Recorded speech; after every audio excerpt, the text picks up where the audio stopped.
بسم اللہ الرحمن الرحیم۔ شیر خوار بچے کی قیح نجس ہے یا نہیں، ناپاک ہے یا نہیں؟ یعنی چھوٹا بچہ جو دودھ پی رہا ہو،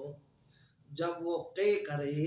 اگر وہ قیح انسان کے کپڑوں پہ لگ جائے تو آیا اس سے کپڑے پاک ہوتے ہیں یا ناپاک ہوتے ہیں؟ تو اس قیح کا اثر کپڑوں پر کوئی پڑتا ہے یا نہیں پڑتا، پاکی اور ناپاکی کے لحاظ سے؟ تو یہ بات ذہن میں رکھیں کہ انسان جو بھی غذا کھاتا ہے، جو بھی خوراک استعمال کرتا ہے، اگر اس کو قے کرتا ہے، وہ خوراک دوبارہ قے ہو جاتی ہے، تو اس کی دو صورتیں ہیں۔ ایک صورت تو یہ ہے کہ آپ نے یا بچے نے جو خوراک کھائی ہے یا دودھ پیا ہے، وہ دودھ اس کے معدے تک پہنچا ہے یا نہیں۔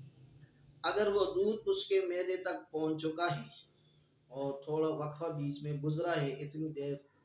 کہ اس کے معدے تک پہنچ چکا ہے وہ دودھ، اور اس وقفے کے بعد اس بچے نے قے کی ہے،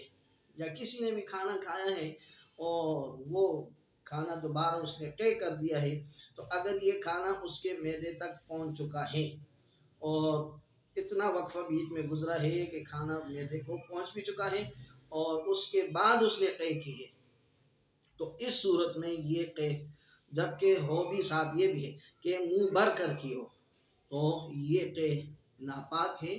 نجس ہے۔ اگر یہ کپڑوں کو لگ جاتی ہے تو کپڑے اس سے ناپاک ہوتے ہیں، اور اگر بڑے آدمی نے کی ہے تو یہ ناقض وضو بھی ہے۔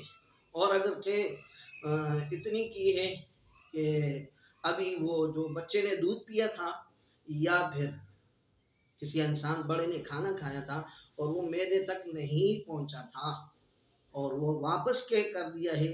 بچے نے واپس وہ دودھ کی الٹی کر دی ہے، تو وہ اس سے کپڑے ناپاک نہیں ہوتے۔ اللہ تعالیٰ سمجھنے کی توفیق عطا